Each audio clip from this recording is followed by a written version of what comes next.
হ্যাঁ, ফিরে এলাম ক্লাস 11-এর আমরা পরবর্তী চ্যাপ্টার, যার নাম সারফেস টেনশন বা পৃষ্ঠটান।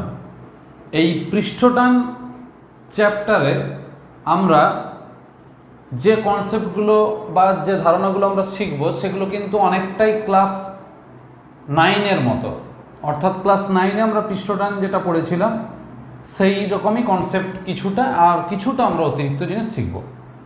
তো প্রথমত বলবো যে পৃষ্ঠটান এই নামটা বা সারফেস টেনশন এই নামটা কোথা থেকে এলো না, এই নামটাকে ভেঙে ফেললেই হবে। অর্থাৎ বিশ্লেষণ করলে আমরা পাবো যে সারফেস অর্থাৎ এটা শুধুমাত্র লিকুইড সারফেসের উপর এই টানটা আমরা দেখতে পাবো।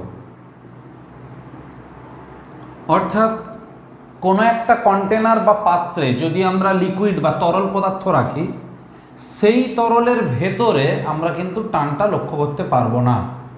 আমরা শুধুমাত্র লক্ষ্য করব কোথায়? পৃষ্ঠতলে, মানে উপরিতলে। এবং এটার আরও প্রভাব আমরা বেশি বেশি লক্ষ্য করতে পারবো কোথায়? পৃষ্ঠতলের কিনারাবর্তী যে সমস্ত অণুগুলো অবস্থান করছে, অর্থাৎ লিকুইড সারফেসের ধারের দিকে যে সমস্ত অণুগুলো আছে সেই অণুগুলোর ক্ষেত্রে এই টান আরও বেশি বেশি প্রযোজ্য। আর টেনশন কথাটার অর্থ হচ্ছে টান অর্থাৎ বল। তাহলে সারফেস টেনশন কিন্তু অন্য কিছু নয়, জাস্ট কোনো একটা লিকুইড সারফেসে ক্রিয়াশীল একটা বল, আর এটা হলো পৃষ্ঠতল। এই হচ্ছে ব্যাপার। এবার হিসাবটা একটু অন্যরকম হবে। কেন? এটা স্বাভাবিক কনসেপ্ট। যদি আমরা একটা জল একটা পাত্রে করে রাখি, সেই পাত্রটার যদি সাইজ ছোট হয় তাহলে সেখানে কম জল ধরবে।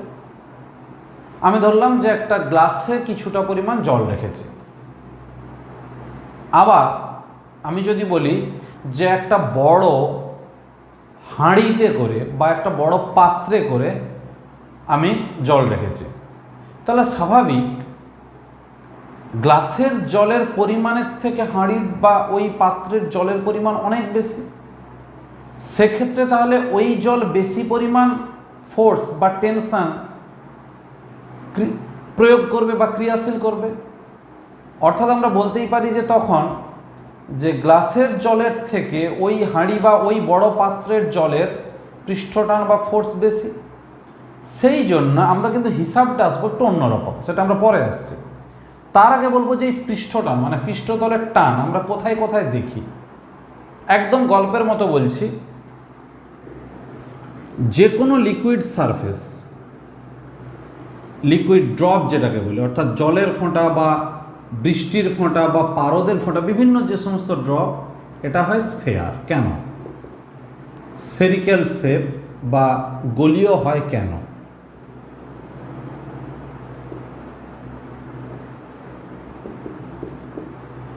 এটা কেন হয় না, একই আয়তনের যত ধরনের 3 ডাইমেনশনাল বডি মানে ঘনবস্তু আছে, তার মধ্যে গোলকের পৃষ্ঠতলের ক্ষেত্রফল সব থেকে কম। আবারও বলছি যে একই পরিমাণ তরল দিয়ে, অর্থাৎ একটা নির্দিষ্ট পরিমাণ তরল দিয়ে যদি আমরা বিভিন্ন জ্যামিতিক ঘনবস্তুর আকার কল্পনা করি, মানে কি? যেমন আয়তঘনাকার মানে রেক্ট্যাঙ্গুলার প্যারালেলোপিপেড, কিউব বা ঘনক, সিলিন্ডার বা চোঙ, কোণ বা শঙ্কু, প্রিজম, এই ধরনের স্ফেয়ার, এই ধরনের যত ধরনের আমরা ঘনবস্তুর কথা ভাবব, যদি আমরা আয়তনটাকে একই রাখি তাহলে দেখা যায় গোলকের পৃষ্ঠতলের ক্ষেত্রফলের পরিমাণ সব থেকে কম। তাহলে গোলকের পৃষ্ঠতলের পরিমাণ যেহেতু সব থেকে কম, সেই জন্য তরল ফোঁটা ওই গোলকের আকার ধারণ করতে চায়। কারণ আমরা জানি যে কোনো একটা তরল যদি তার উপরিতলে একটা টান প্রয়োগ করে, মানে একটা বল প্রয়োগ করে, তাহলে সেই বল চাইবে ওর আকার সব থেকে ছোট করতে, অর্থাৎ ওর পৃষ্ঠতলের ক্ষেত্রফল সব থেকে ছোট করতে। সেই কারণে পৃষ্ঠতলের ক্ষেত্রফল মিনিমাম করতে গিয়ে আমাদেরকে এই শেপের কথাটা ভাবতে হচ্ছে, অর্থাৎ গোলীয়। এই কারণেই কিন্তু প্রত্যেকটা জলের বা তরলের ফোঁটা গোলীয় হয়। তাহলে আমাদেরকে যদি কোশ্চেন দেয় যে জলের ফোঁটা গোলক আকার বা স্ফেরিক্যাল, এর মূল কারণ কি, তাহলে আমাদের কাছে একটাই অ্যান্সার হবে, সারফেস টেনশন বা পৃষ্ঠটান।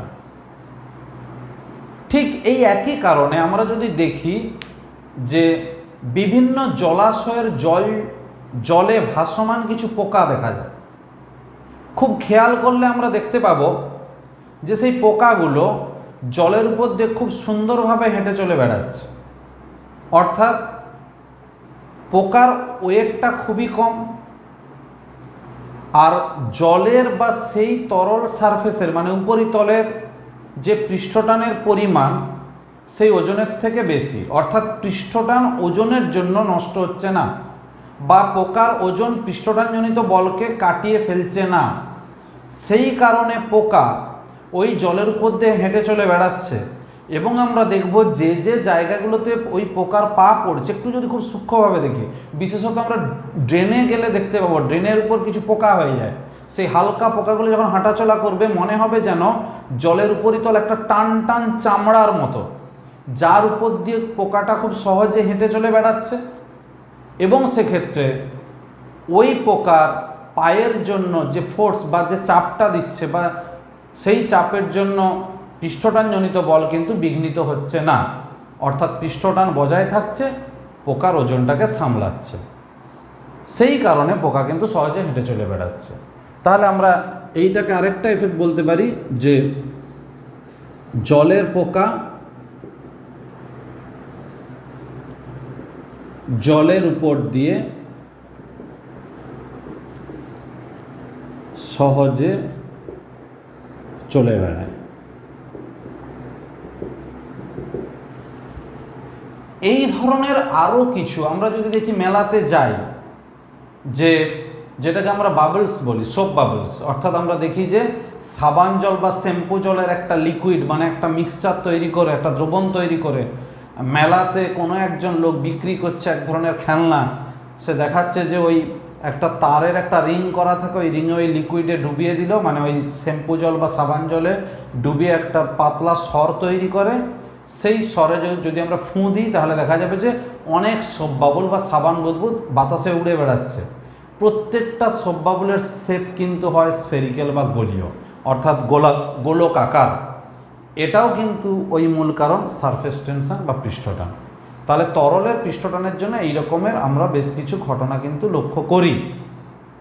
এবার আমরা আসছি একটা এক্সপেরিমেন্টাল ব্যাপার, যে এক্সপেরিমেন্ট থেকে আমরা বুঝতে পারবো যে পৃষ্ঠটান সবসময় তার ক্ষেত্রফল কম করতে চায়। এই পরীক্ষাটা কিন্তু খুব সহজ, কিন্তু ভাষাগুলো খুব ইম্পর্টেন্ট, তাই বলবো মন দিয়ে একটু শুনতে, নাহলে কিন্তু এটা বই পড়েও ক্লিয়ার হবে না। আমি কিন্তু বারবার বলছি একটু মন দিয়ে শুনতে হবে ব্যাপারটা। আচ্ছা, হেডিংটা করছি যে এক্সপেরিমেন্ট অফ সারফেস টেনশন, অর্থাৎ পৃষ্ঠটান যে আছে এটার একটা এক্সপেরিমেন্ট। আমরা এরকম একটা সার্কুলার ফ্রেম করলাম, এটা একটা ফ্রেম, এটা একটা মেটালিক ওয়্যার মানে সরু তার frame, frame with metallic wire, অর্থাৎ ধাতব তার দিয়ে তৈরি এরকম একটা ফ্রেম করা হয়েছে। এখন এই যে ফ্রেমটা করা হয়েছে, আমরা যদি ফ্রেমটাকে লিকুইড সারফেসে ডুবিয়ে তুলে নিই, লিকুইড সারফেস মানে ওই শ্যাম্পু জল বা সাবান জলের যে লিকুইড করা আছে সেটাতে যদি ডুবিয়ে আমরা তুলে নিই, তাহলে আমরা দেখব এখানে একটা পাতলা এরকম একটা শর্ট তৈরি হয়ে গেছে। এই এখন এই স্বরের ওপর যদি আমরা একটা সুতোর ফাঁস তৈরি করি, কীরকম সুতোর ফাঁস, এইরকম একটা সুতোর ফাঁস নিয়ে গিয়ে আমি কি করব, এর উপর খুব সূক্ষ্মভাবে বসাতে হবে, এমনভাবে বসাতে হবে যাতে করে ওই সুতোর প্রত্যেকটা অংশ যাতে করে ওই সুতোর প্রত্যেকটা অংশ ওই লিকুইড সারফেসে, মানে ওই তরল যে পাতলা যে সরের মতো একটা স্তর, তাতে যেন টাচ করে থাকে। অর্থাৎ সুতোটা এমনভাবে থাকবে, এই যে তরল স্তর একটা পাতলা আঁশের মতো একটা ফিল্ম বলবো, যেটাকে সর বলতে পারি আমরা, সেই তরল সরের বা ফিল্মের মানে লিকুইড ফিল্মের প্রত্যেকটা অংশে এই সুতোর মতো অংশটা যেন ডুবে থাকে, যেটা আমরা ফাঁস তৈরি করেছি ডুবে থাকে। এখন সুতোটা এইরকমই আকৃতির থাকবে। এরপর যখন আমরা এইখানটাতে টাচ করব একটা সূচ বা কিছু দিয়ে ফাটিয়ে দেব মাঝখানের স্তরটা, তখন ছবিটা কি হবে? যদি আমরা এই মাঝখানের অংশটা ফাটিয়ে দিই তখন ছবিটা কীরকম হবে?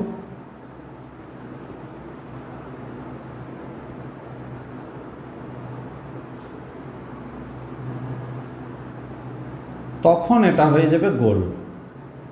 আর এই জায়গাটা লিকুইড সারফেস থাকবে, অর্থাৎ মিডিলটাতে থাকবে না।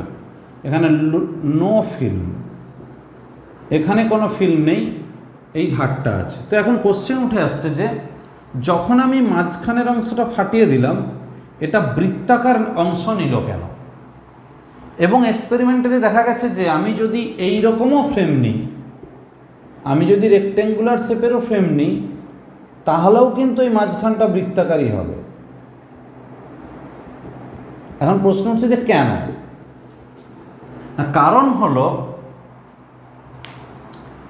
একই পরিসীমা বিশিষ্ট, ভালো করে লাইনটা মনে রাখবে, মানে একই পেরিমিটার, একই পরিসীমা বিশিষ্ট যত ধরনের সমতলিক চিত্র আছে, মানে different types of two dimensional shape such as rectangle, triangle, circle, etc. having same circumference or perimeter, অর্থাৎ একই পরিসীমা বিশিষ্ট যত ধরনের সমতলিক চিত্র আছে তার মধ্যে বৃত্তাকার অংশের ক্ষেত্রফল হয় সবথেকে বেশি। তাহলে এখন কোশ্চেন হলো যে যদি বৃত্তাকার অংশের সবথেকে ক্ষেত্রফল বেশি হয়, তাহলে বাকি অংশটার ক্ষেত্রফল হবে সব থেকে কম। আর বাকি অংশটাতেই লিকুইড আছে, বৃত্তাকার অংশে কিন্তু লিকুইড নেই, অর্থাৎ তরল স্বরটা কিন্তু মাঝে নেই, ধারে আছে। তাহলে সেই তরল স্বর কি চাইবে? নিজের ক্ষেত্রফলটাকে কম করি, অর্থাৎ নিজের ক্ষেত্রফলটাকে আমরা মিনিমাইজ করি, মিনিমাম করি। তাহলে ও যখন নিজের ক্ষেত্রফল মিনিমাম করবে, তখন এই ভেতরের সার্কেলের এরিয়াটা ম্যাক্সিমাম হয়ে গেল। আর ম্যাক্সিমাম হওয়ার জন্যই এটা সার্কেল, অর্থাৎ এটা অটোমেটিক্যালি বৃত্তাকার রূপ ধারণ করে ন্যাচারালি। কারণ সারফেস টেনশনের প্রপার্টি হলো যে ওই সারফেস টেনশন বা পৃষ্ঠটানজনিত বল সবসময় চাইবে যে লিকুইড সারফেসের এরিয়া সব থেকে কম হোক। আর লিকুইড সারফেসের এরিয়া যদি সব থেকে কম হয়, তাহলে মাঝখানে বৃত্তাকার অংশের এরিয়া হবে সব থেকে বেশি। আর একই পরিসীমা বিশিষ্ট যত ধরনের দ্বিমাত্রিক ছবি বা সমতলিক চিত্র পাওয়া যায়, তার মধ্যে বৃত্তাকার অংশের ক্ষেত্রফল হয় সব থেকে বেশি। এই কারণেই কিন্তু এই রকম শেপ নিয়ে নেয়। তাহলে এখান থেকে আমরা প্রুভ করতে পারি যে এই এরিয়াটা যেহেতু মিনিমাম হচ্ছে, তাহলে পৃষ্ঠটান সব থেকে কম করতে চায় তার নিজস্ব ক্ষেত্রফল বা পৃষ্ঠতলের ক্ষেত্রফল। এই কনসেপ্ট আমাদের মধ্যে এলো। তাহলে এখন থেকে আমরা এইটা মনে রাখি এবার, যে পৃষ্ঠটান সবসময় চাইবে নিজের ক্ষেত্রফল কম করতে, পৃষ্ঠটান সবসময় চাইবে তরলের উপরিতলের ক্ষেত্রফল কম করতে, পৃষ্ঠটান সবসময় চাইবে তরলটাকে টান টান রাখতে। কারণ আমরা জানি যে টান টান থাকলেই কিন্তু ক্ষেত্রফল কম হয়। অর্থাৎ আমরা যদি একটা বাদ্যযন্ত্রের চামড়াকে টান টান করি, তবেই কিন্তু চামড়াটা কম লাগবে। লুজভাবে বেঁধে রাখলে কিন্তু চামড়াটা অনেক বেশি লাগবে। এই ধরনের যে কনসেপ্ট এতক্ষণ যে আলোচনা করলাম, এটা কিন্তু পুরোপুরি পৃষ্ঠটানের কনসেপ্ট বোঝানোর জন্য আর এই এক্সপেরিমেন্টটা একটু বোঝার জন্য। এবার আমরা যাব হিসাবের ক্ষেত্রে। হিসাবটা কিন্তু সম্পূর্ণ অন্যরকমভাবে করা হয়। সেটা কীরকম না, সেটা হচ্ছে আমাদেরকে একটা লিমিটেশান নিতে হয় যে আমরা যদি একই লিকুইডের অর্থাৎ জলের বিভিন্ন পাত্রে রাখি, সেক্ষেত্রে তো পাত্রের উপরিতলের ক্ষেত্রফল ভিন্ন ভিন্ন হবে। তাহলে পৃষ্ঠটানের মান কি ভিন্ন ভিন্ন হবে? সেটা তো হওয়া সম্ভব নয়। জলের পৃষ্ঠটান নির্দিষ্ট হতে হবে। এই কারণে ওই কনসেপ্টটাকে কীরকম করা হয় সেটা এবার আমরা দেখব। এরকম একটা পাত্র, এই পাত্রের আমরা যদি তরল রাখি তাহলে আমরা দেখব যে এই রকম তার উপরিতল, এগুলো সব তরল। উপরিতল থেকে মানে উপর থেকে যদি আমি দেখি, অর্থাৎ এখানে যদি আমি একটা চোখ এঁকে বোঝাই ব্যাপারটা, যে উপর থেকে দেখলে এইটাকে আমরা কীরকম দেখব, এইটাকে দেখব এরকম গোল। তখন বলছে যে এই যে উপরিতল থেকে আমরা যেটা বৃত্তাকার দেখছি, এইখানে আমরা একটা রেখা কল্পনা করব। তাহলে আমরা একটা রেখা কল্পনা করলাম, রেখাটার নাম দিলাম এবি। এই রেখার সঙ্গে লম্বভাবে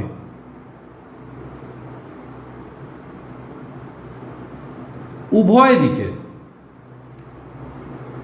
তাহলে ওই রেখার সঙ্গে লম্বভাবে অর্থাৎ perpendicular to the line which we imagine, সেই রেখার সঙ্গে বোথ সাইড মানে উভয় পক্ষে লম্বভাবে এবং এই তলের সঙ্গে মিশে থাকবে, অর্থাৎ স্পর্শকীয়, অর্থাৎ tangential to the upper surface. তাহলে কোনো একটা তরলের উপরিতলে যদি আমরা একটা রেখা কল্পনা করি, মানে আমরা যদি এইরকম জায়গায় একটা রেখা কল্পনা করি এবি, এই রেখার সঙ্গে পারপেন্ডিকুলার এবং এই উপরিতলের সঙ্গে স্পর্শকীয় যে বল প্রযুক্ত হবে এফ, সেই এফকে ওই এবি রেখার দৈর্ঘ্য দিয়ে ভাগ করব, লেন্থ অফ এবি। তাহলে এফ বাই এল এটাই হলো পৃষ্ঠটান বা সারফেস টেনশন। এখন এই সারফেস টেনশন বা পৃষ্ঠটানকে আমরা টি দিয়েও লিখতে পারি।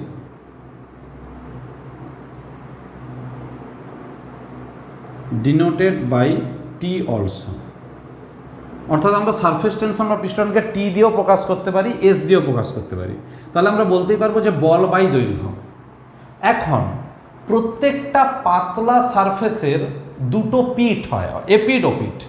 যেরকম আমরা যদি বলি যে একটা খাতার পৃষ্ঠা যদি নেই, তাহলে সেটা তো একটা পৃষ্ঠতল অর্থাৎ এরিয়া, সেই এরিয়ার সঙ্গে সেই এরিয়ার যে বোথ সাইড দুটো যে পিঠ থাকে, এটাকে আমরা বলবো দুটো পৃষ্ঠতল, অর্থাৎ উভয় পৃষ্ঠের জন্য আমরা বলতেই পারি।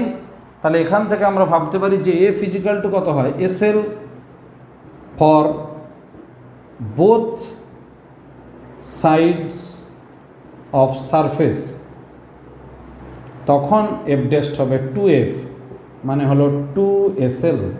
এইটা আমরা মনে রেখে দেবো। তাহলে অ্যাকচুয়ালি পৃষ্ঠটানের ইউনিট বা ডাইমেনশন কি হবে? আর ডেফিনেশনটা তো বললাম যে যদি আমরা কোনো রেখা কল্পনা করি, সেই রেখার সঙ্গে লম্ব হবে এবং ওই স্পর্শকীয় তলের সঙ্গে স্পর্শকীয় হবে বা স্পর্শকীয় তলে উভয় দিকে যে বল প্রযুক্ত হয়, প্রতি একক দৈর্ঘ্যে সেই বলের মানকেই বলবো পৃষ্ঠটান। এর একক হবে বা ইউনিট হবে বল বাই দৈর্ঘ্য, মানে এফ বাই এল। সেই জন্য হলো নিউটন পার মিটার এসআইতে, dyne per cm CGS, poundal per foot FPS. এই হলো ইউনিট।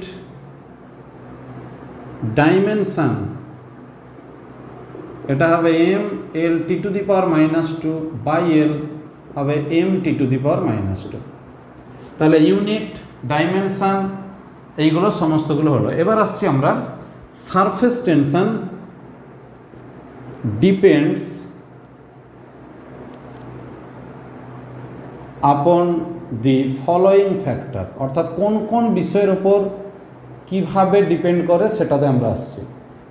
ব্যাখ্যাগুলো মুখে বলে দিচ্ছি, যদি ম্যাথমেটিক্স থাকে সেটা আমরা এখানে। 1 নম্বর পয়েন্ট হলো টেম্পারেচার, অর্থাৎ উষ্ণতা। উষ্ণতার উপর কিভাবে নির্ভর করে? আমরা ধরে নিচ্ছি টি ডিগ্রি সিতে surface tension equal to S, T dash degree সিতে সারফেস টেনশন হবে এস ড্যাশ। তাহলে আমরা লিখব S dash equal to S into 1 minus alpha into T dash minus T, যেখানে আলফা হলো temperature coefficient of surface tension, অর্থাৎ আমরা বলবো যে পৃষ্ঠটানের উষ্ণতা গুণাঙ্ক, পৃষ্ঠটানের উষ্ণতা গুণাঙ্ক এটাই হলো আলফা। তাহলে আমরা এখানে এই ইকুয়েশনটা থেকে আমরা পরিষ্কার বুঝতে পারছি যত আমরা টেম্পারেচার বাড়াবো অর্থাৎ উষ্ণতা যত বাড়াবো পৃষ্ঠটান তত কমতে থাকে, কারণ এখানে মাইনাস সাইন আছে। কী হিসাবে কমবে না, ওই তরলের নিজস্ব একটা পৃষ্ঠটানের উষ্ণতা গুণাঙ্ক থাকবে, অর্থাৎ টেম্পারেচার কোএফিসিয়েন্ট থাকবে, সেইটার উপর ডিপেন্ড করে উষ্ণতা বৃদ্ধির সঙ্গে পৃষ্ঠটান হ্রাস পেতে থাকে। তাহলে এখন যেটা বলার যে আমি যদি উষ্ণতা বাড়াতে থাকি একটা সময় আসবে যখন পৃষ্ঠটান কমতে কমতে শূন্য হয়ে যাবে, অর্থাৎ এস জাস্টের মান শূন্য হবে। সেই নির্দিষ্ট উষ্ণতাকে আমরা বলবো ক্রিটিক্যাল টেম্পারেচার, মানে সংকট উষ্ণতা। অর্থাৎ আমরা বলতে পারবো যে সংকট উষ্ণতা হলো এমন একটা উষ্ণতা যে উষ্ণতায় গেলে কোনো তরলের পৃষ্ঠটান শূন্য হয়ে যায়।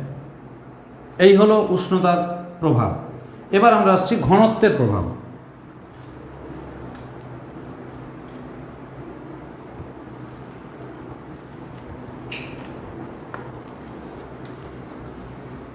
ঘনত্বের প্রভাব, তাহলে 2 নম্বর পয়েন্ট হলো ডেনসিটি। কীরকম না, তরলের যদি ঘনত্ব পরিবর্তিত হয় তাহলে সেক্ষেত্রে কিন্তু পৃষ্ঠটান পরিবর্তিত হবে।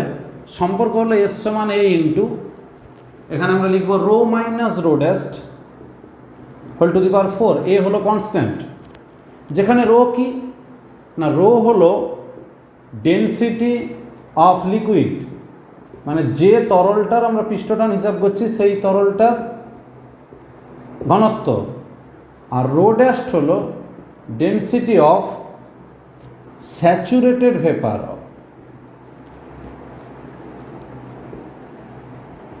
অফ লিকুইড, অর্থাৎ তরলের সম্পৃক্ত বাষ্পের ঘনত্ব, সেটাকে আমরা রো ড্যাশ ধরবো, আর তরলের ঘনত্ব ধরবো রো। তাহলে সম্পর্ক হলো এস সমান A into rho minus rho dash whole to the power 4। অর্থাৎ আমরা মনে রাখবো যে ঘনত্বের যে পরিবর্তন হচ্ছে এই দুটো অবস্থাতে তাদের চতুর্থ ঘাতের সঙ্গে ডাইরেক্টলি প্রপোর্শনাল বা সমানুপাতিক। এই হচ্ছে আমাদের প্রসেস। 3 নম্বর পয়েন্ট হলো যে প্রেজেন্স অফ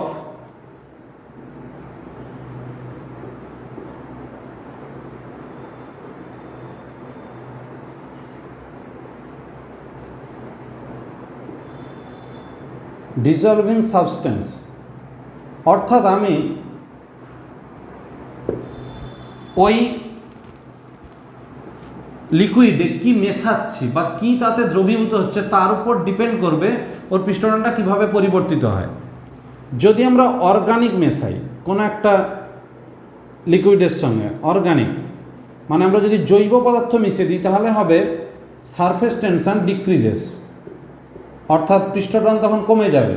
তাহলে আমাকে দেখতে হবে যে আমি কি মেশাচ্ছি, সেটা অর্গানিক না ইনঅর্গানিক। যদি অর্গানিক মেশাই তাহলে কমে যাবে, যদি ইনঅর্গানিক মেশাই অর্থাৎ অজৈব পদার্থ যদি মেশাই তাহলে জৈব পদার্থ মেশালে পৃষ্ঠটান কমে কোনো তরলের, অজৈব পদার্থ মেশালে পৃষ্ঠটানটা বৃদ্ধি পায়। এইটা আমরা মনে রেখে দেব প্রসেস। এই হলো।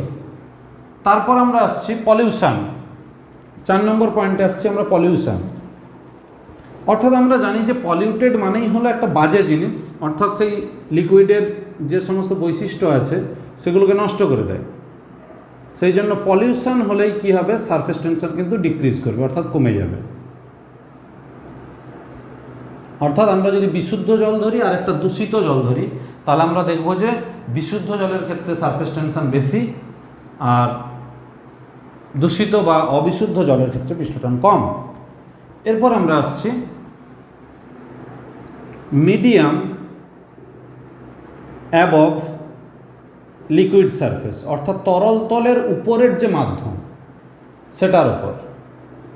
এটা কীরকম, এটা যদি হয় বিশুদ্ধ জল যদি ধরি, বিশুদ্ধ জল তার উপরে আছে ড্রাই এয়ার অর্থাৎ শুষ্ক বাতাস।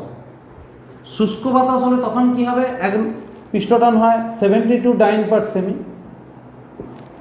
আর ওই বিশুদ্ধ জলই রাখবো, কিন্তু উপরে থাকবে ময়েশ্চার, অর্থাৎ ওয়েট এয়ার বা ময়েশ্চার, অর্থাৎ আর্দ্র বায়ু থাকবে, তখন ওটা হয়ে যায় 79%।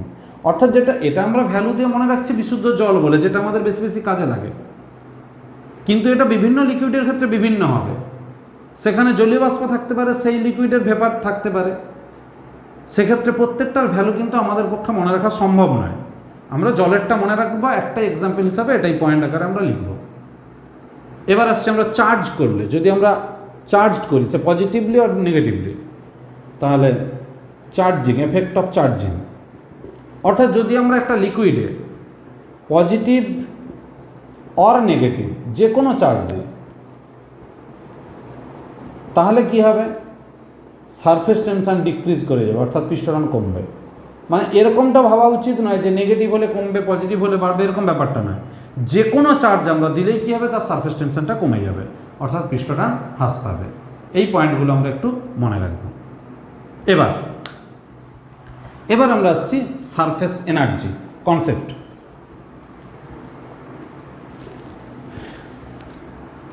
সারফেস এনার্জি বলতে গেলে আমরা কি বুঝবো না, আমাদেরকে মাথায় রাখতে হবে যে কোনো লিকুইড তার সারফেস এরিয়াকে মিনিমাম রাখতে চায়। যে কোনো লিকুইড তার উপরিতলের অর্থাৎ সারফেস এরিয়াকে মিনিমাইজ করতে চায়, তার জন্য ও একটা ভেতরে একটা টেনশন বা একটা ফোর্স অ্যাক্ট দিচ্ছে। তাহলে আমি যদি বা বাইরের কোনো এজেন্ট বা বাইরের কোনো ইনফ্লুয়েন্স যদি চায় ওর এরিয়াটাকে ইনক্রিজ করবে, অর্থাৎ সারফেস এরিয়াটাকে বাড়াবে, তাহলে তার কাজ কি হবে, তার কাজ হবে বাইরে থেকে একটা ফোর্স দিয়ে ওর সারফেস এরিয়াকে ইনক্রিজ করা, যে ফোর্সটা ওর সারফেস টেনশন জনিত ফোর্সকে কাটাবে।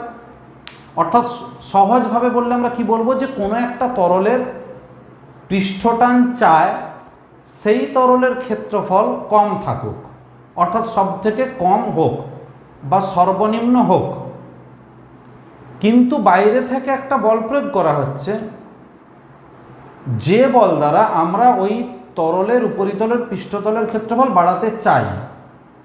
তাহলে পৃষ্ঠটানজনিত বল ক্ষেত্রফল কমাতে চায়, আর আমরা ওর উপর বাইরে থেকে বল প্রয়োগ করে আমরা কি করতে চাই, ওর ক্ষেত্রফল বাড়াতে চাই।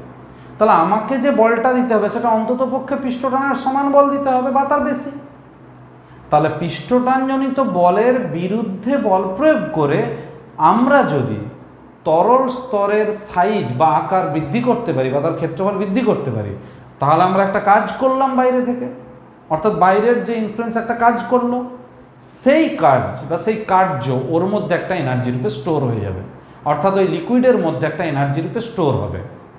ওই যে এনার্জি রূপে স্টোর হয়ে যাবে তারই নাম হলো সারফেস এনার্জি বা পৃষ্ঠ শক্তি।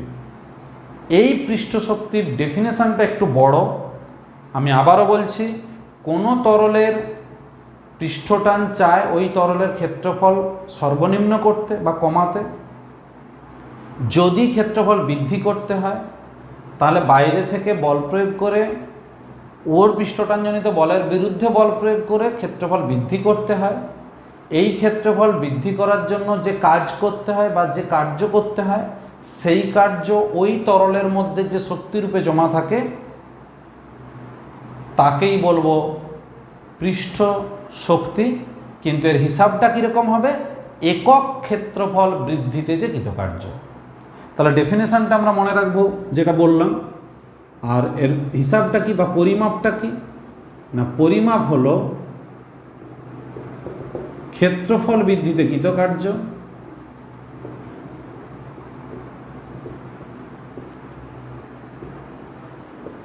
বাই ক্ষেত্রফল,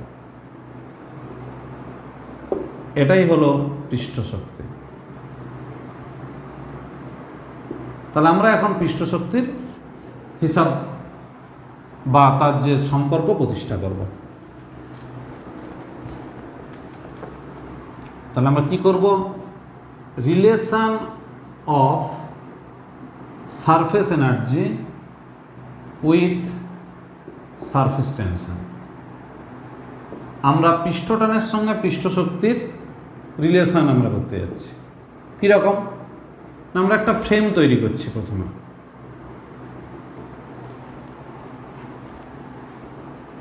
ফ্রেমটা এইরকম।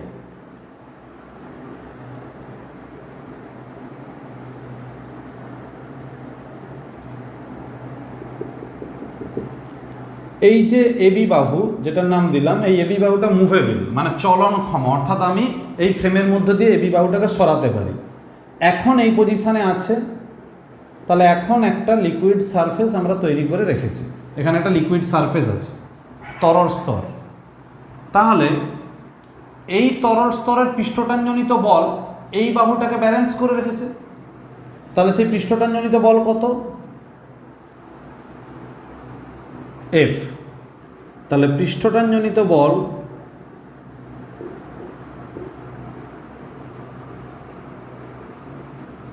এফ ইজিক্যাল টু এসএল, দুটো পিঠ থাকার জন্য 2SL।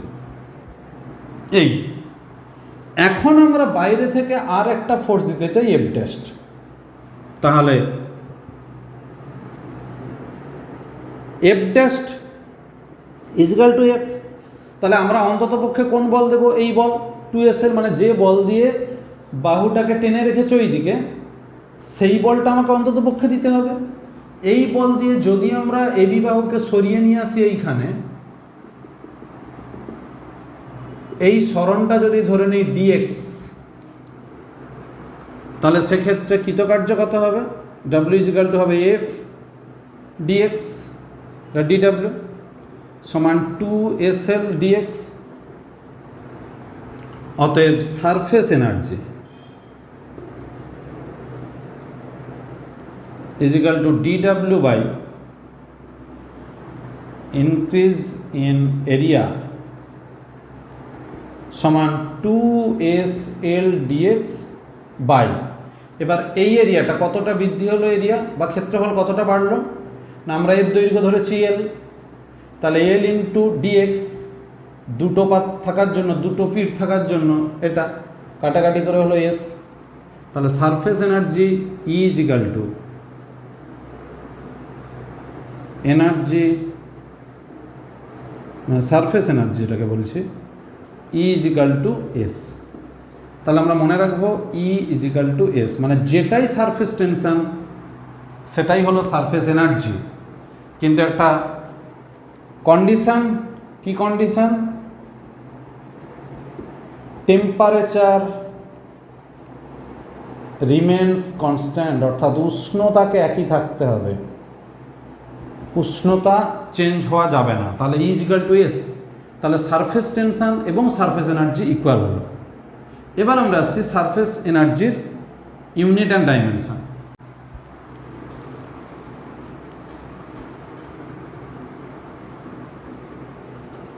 সারফেস এনার্জি মানে পৃষ্ঠ শক্তির একক মাত্রা।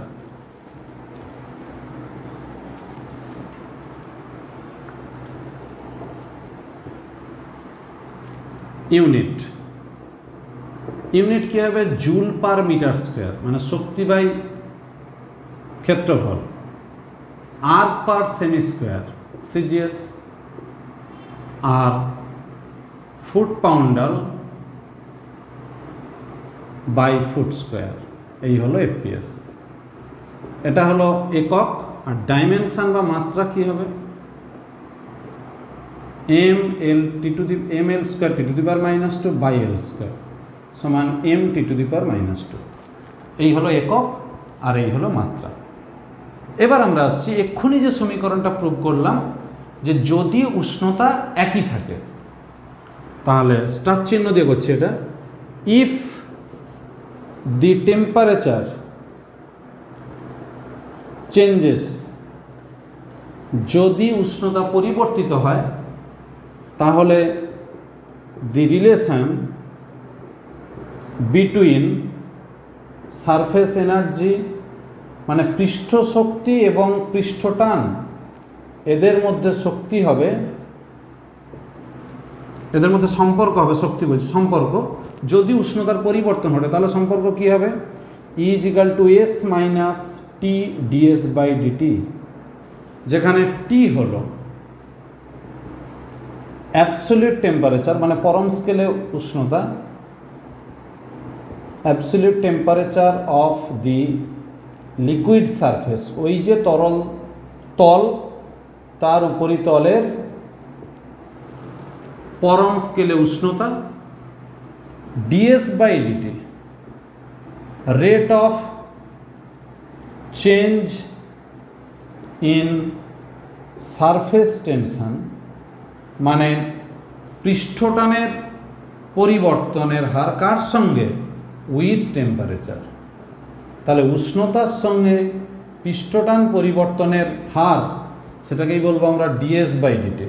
তাহলে T ইন্টু dS/dt, আর এটা হলো S পৃষ্ঠটান, এটা মূল যে পৃষ্ঠটান যেটা আমাদের সম্পর্ক পেয়েছিলাম। তাহলে এই সম্পর্কটা আমরা মনে রেখে দেবো। এবার সে dS/dt যদি পজিটিভ হয় তাহলে এটা মাইনাস থাকবে, dS/dt যদি নেগেটিভ হয় তাহলে এটা প্লাস হবে, সেটা আমাদের নিজস্ব ব্যাপার। মানে dS/dtর ভ্যালু যেমন হবে, পজিটিভ হলে পজিটিভ, নেগেটিভ হলে নেগেটিভ। তাহলে এই ইকুয়েশনটা আমরা মনে রেখে দেবো টেম্পারেচার যদি চেঞ্জ হয়, আর যদি টেম্পারেচার একই থাকে তাহলে আগেরটা = S। এই এবার আমরা আসছি যে এই পৃষ্ঠটান জনিত কতগুলো ঘটনা।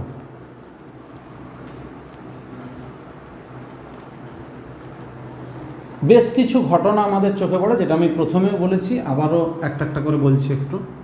এগুলো একটু বই পড়লেই নিজেরা বুঝতে পারবে। আমি একটু দু একটা ধরিয়ে দিচ্ছি যে যদি আমরা জলে কর্পূর ফেলে দিই তাহলে দেখা যায় যে কর্পূর ইতস্তত নড়াচড়া করছে, অর্থাৎ camphor darts to and fro. ব্যাখ্যাটা কীরকম হবে? আমি কোনো একটা জলতলের উপরে এক টুকরো কর্পূর ফেলে দেব। কর্পূর হলো জৈব পদার্থ, অর্থাৎ অর্গানিক ম্যাটেরিয়াল। যে জায়গাতে কর্পূর পড়লো সেই জায়গাতে সাময়িকভাবে কী হবে, সারফেস টেনশন কমে যাবে, মানে পৃষ্ঠটান কমে গেল। তাহলে ওই জায়গার পৃষ্ঠটান কমে গেল, কিন্তু আশেপাশের অঞ্চলের বা আশেপাশের তরলের পৃষ্ঠটান তখনও হাই, মানে তখনও স্বাভাবিক আছে।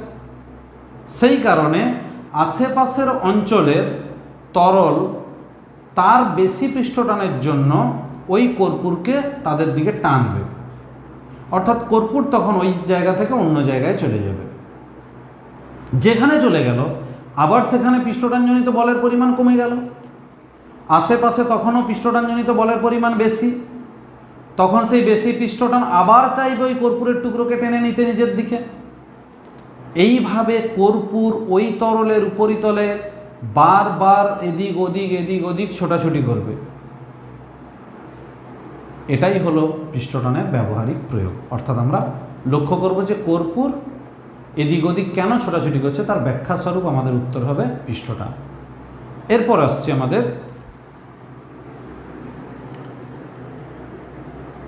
Hair of paint brush,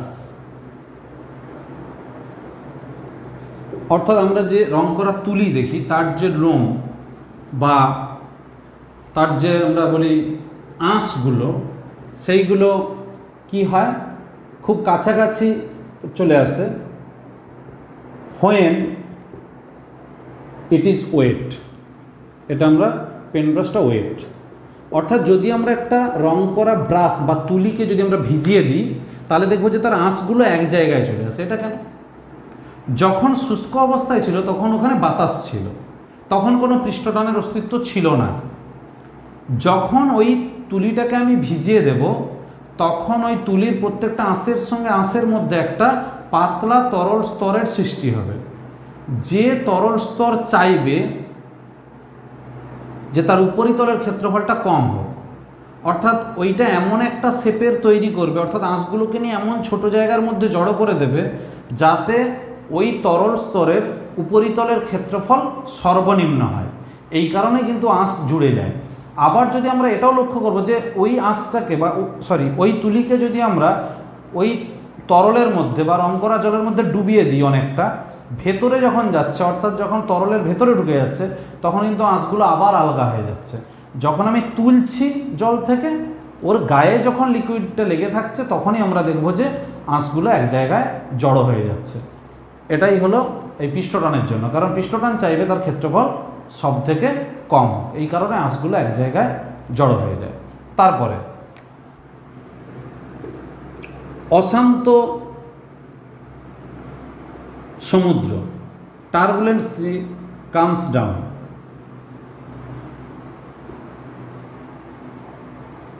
due to spraying oil. অর্থাৎ অশান্ত সমুদ্র, আমরা যদি কোনো সমুদ্রের তীরে যাই আমরা দেখব যে সমুদ্রের ঢেউ খুব বেশি বেশি আসছে বা অশান্ত সমুদ্র। আমরা যদি এখানে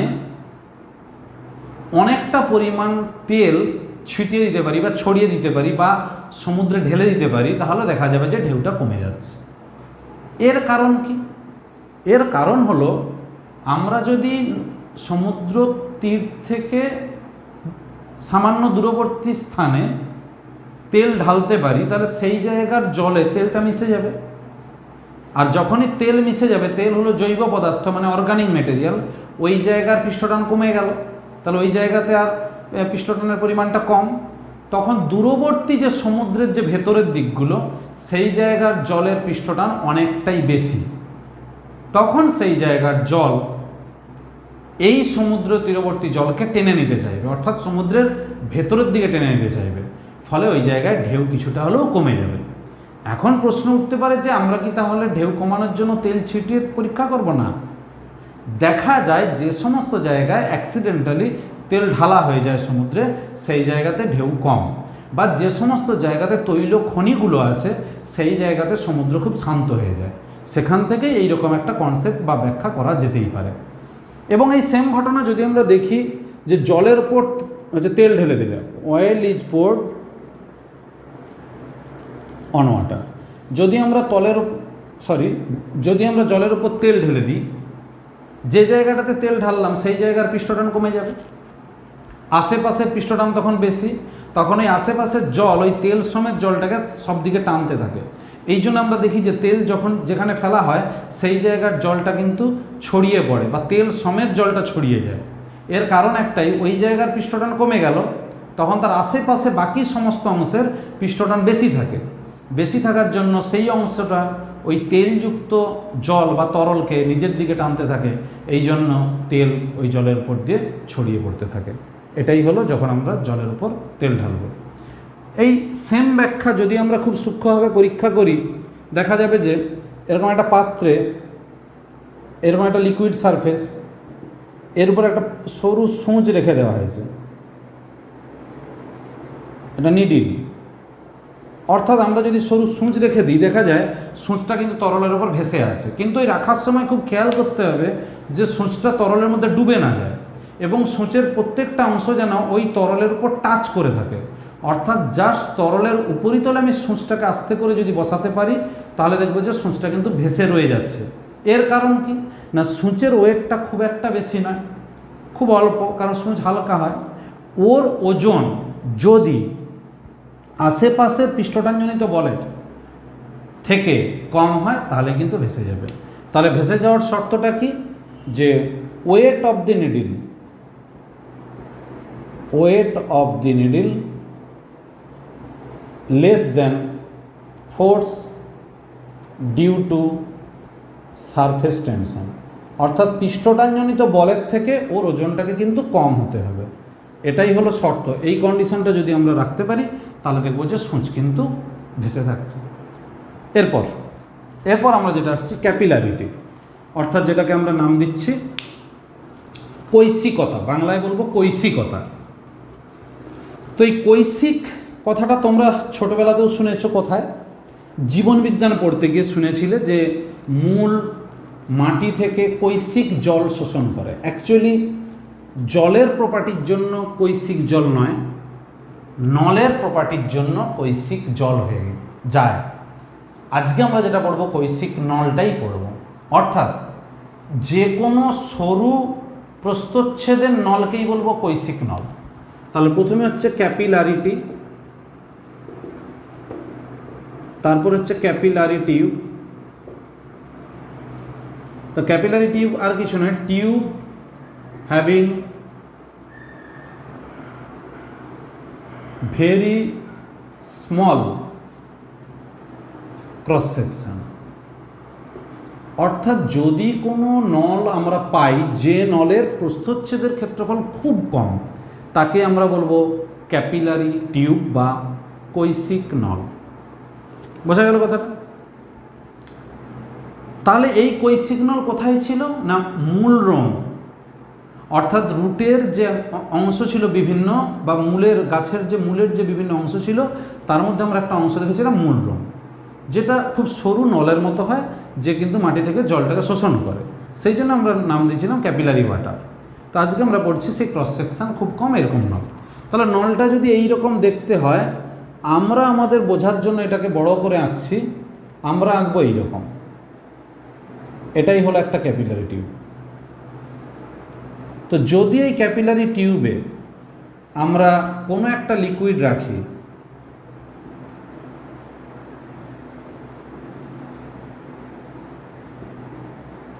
অর্থাৎ আমরা যদি দেখি যে এই রকম লিকুইড সারফেস হয়ে গেছে, তখন আমরা এটাকে বলবো কনকেভ সারফেস। কনকেভ।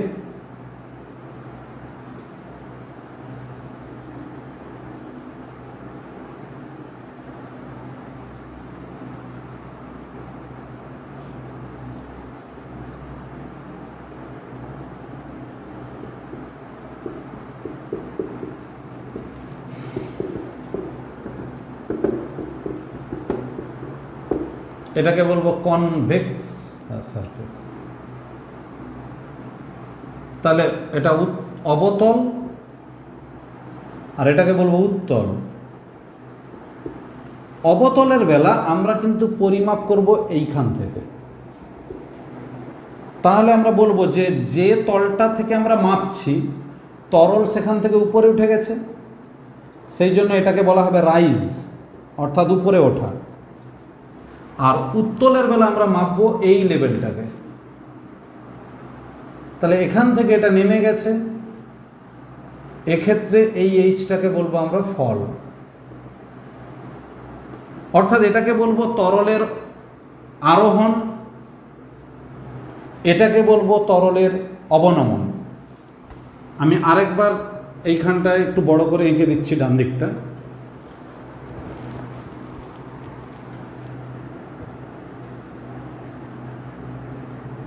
যদি এই রকম থাকে তখন আমরা বলবো আরোহণ, আর যদি এই রকম হয় তখন আমরা বলবো অবনমন। এই আরোহণ বা অবনমন এই প্রপার্টিটার নামই হচ্ছে ক্যাপিলারিটি। তাহলে তরল কোনো সরু নলের মধ্যে যদি আমরা রাখি, তাহলে আমরা দেখব যে হয় তরল স্তর তার হরাইজন্টাল লেভেল থেকে উপরে উঠে যাচ্ছে অথবা নেমে যাচ্ছে। এই ওঠা বা নামার যে প্রপার্টি তারই নাম হলো ক্যাপিলারিটি বা কৈশিকতা। এখন প্রশ্ন আসছে, তাহলে যদি এরকম নেমে যায় তখন যে পয়েন্টে কন্ট্যাক্টে আছে ওই নলের সঙ্গে বা স্পর্শ করে আছে, সেখান থেকে ওই তলের সঙ্গে যদি স্পর্শক টানি, সেই স্পর্শক নলের গায়ের সঙ্গে থিটা কোণ করবে। এখানেও তাই, যদি আমরা স্পর্শক টানি তাহলে সেই স্পর্শক তরলের সঙ্গে থিটা কোণ করবে। এই থিটা হলো অ্যাঙ্গেল অফ কন্ট্যাক্ট। তাহলে এখানে থিটাটা হলো সূক্ষ্ম কোণ, মানে অ্যাকুইট অ্যাঙ্গেল। এখানে থিটা হলো স্থূল কোণ। তাহলে অ্যাঙ্গেল অফ কন্ট্যাক্টের ডেফিনেশন কি বলবো না, যখন কোনো কৈশিক নলে কোনো তরল রাখা থাকে, সেই তরলের এবং নলের স্পর্শবিন্দু থেকে তরলের উপরিতল থেকে যে স্পর্শক টানা হবে, সেই স্পর্শক তরলের ভেতরে, মানে এই জায়গাটা তরল আছে, এই জায়গাটা তরল আছে, তাহলে তরলের ভেতরে কঠিনের সঙ্গে, মানে এই দেয়ালের সঙ্গে যে কোণ করবে তাকেই বলবো স্পর্শকোণ। স্পর্শকোণ। তাহলে স্পর্শকোণ যদি সূক্ষ্মকোণ হয়, আমরা কি কি দেখতে পাচ্ছি না, সূক্ষ্মকোণ হলে অবতল হবে, অবতল হলে রাইজ হবে, অর্থাৎ আরোহণ হবে। স্থূলকোণ হলে আমরা কি পাচ্ছি? উত্তল হবে এবং অবনমন হবে তরলের। তাহলে কখন উত্তল কখন অবতল? না, উত্তল তলের ক্ষেত্রে কি বৈশিষ্ট্য হবে এবার সেটা লিখছি। উত্তল, উত্তলের ক্ষেত্রে কি বললাম? তাহলে আর অবনমন ঘটে, অর্থাৎ তরল স্তর নেমে যায়, অবনমন ঘটে। আর 2 নম্বর প্রপার্টি হলো লব্ধি সংশক্তি বল গ্রেটার দেন আসঞ্জন বল। অর্থাৎ অ্যাডেসিভ ফোর্সের থেকে কোয়েসিভ ফোর্সের যে রেজাল্টেন্ট ভ্যালুটা বেশি হতে হবে। তাহলে উত্তল হলে অবনমন ঘটে, লব্ধি সংশক্তি বল আসঞ্জন বলের সমান হয়। আর 3 নম্বর যেটা আমি আগেও বলেছি যে থিটা লেস দেন 90 ডিগ্রি। 4 নম্বর যে পয়েন্ট হবে সেটা আমরা লিখব তরল তলকে, তরল কাঁচ নলকে ভেজায় না, অর্থাৎ does not wet the solid container, does not wet the solid container. এই হলো উত্তলের ক্যারেক্টারিস্টিক্স। আর অবতল হলে কি হবে? ওর উল্টোগুলো হবে। এই 4টে ক্যারেক্টারিস্টিক্স যেন মনে থাকে। আরোহণ ঘটে তরল তলের। 2 নম্বর হচ্ছে লব্ধি সংশক্তি বল লেস দেন আসঞ্জন বল। 3 নম্বর থিটা গ্রেটার দেন 90 ডিগ্রি। আর 4 নম্বর হলো তরল কাঁচ নলকে ভেজায়। এটা আমরা বলতে পারি, অনেক রকমভাবে প্রশ্ন আসতে পারে। তোমাকে একটা থিটার ভ্যালু দিয়ে দিতে পারে যে কোনো তরল এবং কঠিনের মধ্যে, অ্যাঙ্গেল অফ কন্ট্যাক্টের ভ্যালু দিল, দিয়ে তোমাকে প্রশ্ন করতে পারে যে তার কী কী ক্যারেক্টারিস্টিক্স। আবার বলতে পারে যে একটা লিকুইড একটা গ্লাস টিউবে এই রকম অবস্থায় আছে, অর্থাৎ কনকেভ বা কনভেক্স অবস্থায় আছে, তার কী কী ক্যারেক্টারিস্টিক্স, এগুলো সব কিন্তু আমরা ব্যাখ্যা করতে পারবো এখান থেকে। এবার এই যে কতটা উঠবে বা নামবে, মানে অবনমন বা আরোহণ, এটার একটা এক্সপ্রেশন আছে, সেটা আমরা মনে রেখে দেবো। আচ্ছা, তার আগে বলি এই অবনমনকে কিন্তু অবরোহণও বলা হয় অনেক সময়। অর্থাৎ নামা, যেটা তরল তল যখন নেমে গেল, নেমে যাওয়া মানে উত্তল, সেক্ষেত্রে কিন্তু অবরোহণও আমরা বলতে পারি। আচ্ছা, এবার এই ওঠা বা নামার রাশিমালা, এটা আমরা একটু মুখস্থ রাখবো, এটা প্রুফ প্রয়োজন নেই। তরলের কাঁচ নলে আরোহণ বা অবনমন, H equal to 2s cos theta by r rho g. কোনটা কি? S হলো পৃষ্ঠটান, থিটা হলো স্পর্শকোণ, r হলো নলের ব্যাসার্ধ, রো তরলের ঘনত্ব, আর জি আমরা জানি অভিকর্ষজ ত্বরণ, অভিকর্ষজ ত্বরণ। তাহলে থিটা লেস দেন 90 যখন সূক্ষ্মকোণ হবে, তখন H will be positive. H will be positive মানে তখন আমরা কি বুঝবো? যদি এইচের ভ্যালু ধনাত্মক হয় তখন আমরা কি বুঝবো? আরোহণ। আরোহণ মানে কি বুঝবো? অবতল তল। এইভাবে রিলেশনগুলো চলে আসবে। থিটা গ্রেটার দেন 90 হলে কি হবে? H equal to positive, negative. এর কারণ কস থিটা আছে, কস থিটার ভ্যালু সেকেন্ড কোয়াড্রেন্ট হচ্ছে তখন নেগেটিভ। নেগেটিভ হলে অবনমন, আর অবনমন হলে উত্তল তল। এগুলো আমরা মনে রাখবো। এই এবার আমরা আসবো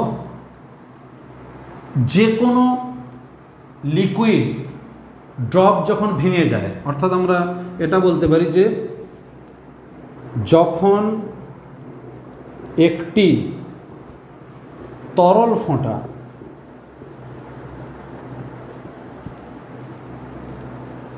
ভেঙে একাধিক তরল ফোঁটায়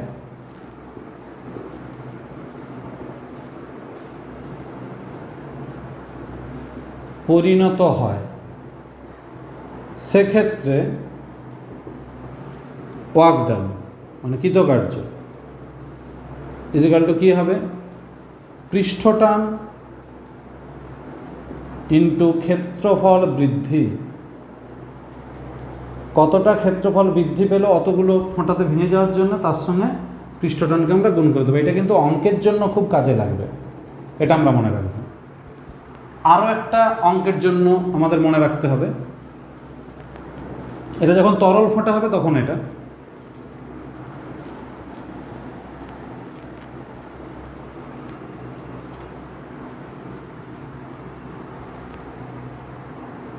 সাবান বুদবুদের ক্ষেত্রে হলে কি হবে? সাবান বুদবুদের ক্ষেত্রে ওয়ার্ক ডান হবে মানে কৃতকার্য হবে 2 ইন্টু ক্ষেত্রফল বৃদ্ধি ইন্টু পৃষ্ঠটান। এই হলো রাশিমালা। এবার আসছি আমরা অতিরিক্ত চাপ। অতিরিক্ত চাপকে আমরা লিখব ডেল্টা পি দিয়ে। এটা কি? P inside minus P atmospheric. অর্থাৎ কোনো একটা তরল ফোঁটা হতে পারে, বা কোনো সাবান বুদবুদ হতে পারে, বা কোনো বায়ু বুদবুদ হতে পারে। প্রত্যেকটার ক্ষেত্রেই কিন্তু তাদের ভেতরের চাপ থেকে বাইরের যে বায়ুমণ্ডলীয় চাপ বাদ দিলে যেটা হয় সেটাই হলো ডেল্টা পি। এই ডেল্টা পি এর এক্সপ্রেশন কি হবে? এক্সপ্রেশন হবে 2 ইন্টু এস বাই আর। এটা হলো তরল ফোঁটা,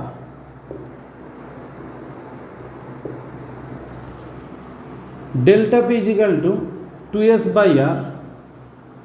এটা হলো বায়ু বুদবুদ,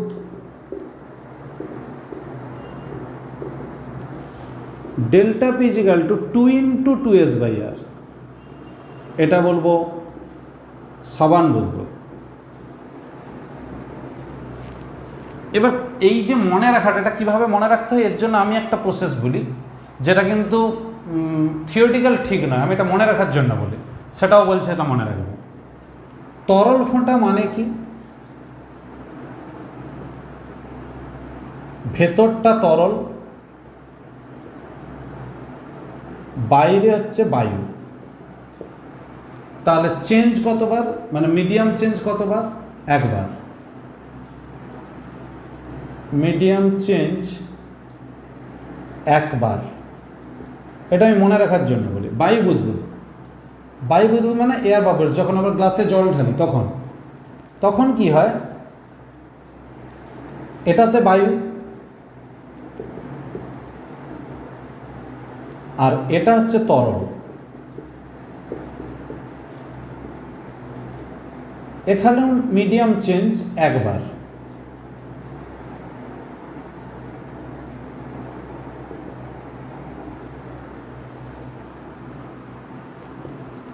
সাবান বুদবুদ মানে যেগুলো আমরা মেলাতে ওড়াই, ভেতরে বায়ু, বাইরেও বায়ু, মাঝখানে একটা লিকুইড সারফেস। তাহলে বায়ু থেকে লিকুইড, আবার লিকুইড থেকে বায়ু। তাহলে মিডিয়াম চেঞ্জ দুবার। আবার বলছি কিভাবে দুবার? বায়ু থেকে লিকুইড, এইটা একটা পাতলা লিকুইডের স্তর। তাহলে বায়ু থেকে লিকুইড, আবার লিকুইড থেকে আবার বায়ু, এইটা হলো দুবার, এই জন্য 2। তাহলে এই প্রসেসগুলো আমরা মনে রাখবো, এবং এই নিয়মটার জন্যই সাবান বুদবুদের ক্ষেত্রে ডবল হয়ে যায়। এই হলো আমাদের পৃষ্ঠটান বা সারফেস টেনশন। যা যা আলোচনা হলো, এই আলোচনাগুলো যদি মনে রাখতে পারো তাহলে এগুলোই কিন্তু এইচএস এবং অ্যাজ ওয়েল এর জয়েন্ট বা যে কোনো কম্পিটিটিভ পরীক্ষার জন্যই কাজে লেগে যাবে। এর বেশি বইতে বেশ কিছু প্রুফ টুপগুলো করা আছে, এগুলো না মনে রাখলেও হয়, সেগুলো একদম খুব হাই লেভেল যদি কোনো প্রশ্ন টশ্ন আসে তখন হয়তো একটু একটু আসতে পারে। সচরাচর এইগুলো মনে রাখলেই কিন্তু হয়ে যায়। ভালো থেকো, পরের ক্লাসে আবার দেখা হবে। আর আজকে যদি নতুন এসে থাকো আমার এই চ্যানেলে বা আমার এই ভিডিও দেখে থাকো, তাহলে বলবো একটু সাবস্ক্রাইব বাটন প্রেস করে দিও এবং বেল আইকন প্রেস করে রাখবে, তাহলে পরবর্তী ভিডিও নোটিফিকেশানগুলো পাবে। আর কেমন লাগছে জানিও, বন্ধুদেরকে শেয়ার করে দিও, একটু লাইক বা কমেন্ট করে দেবে। ভালো থেকো, পরের ক্লাসে দেখা হবে।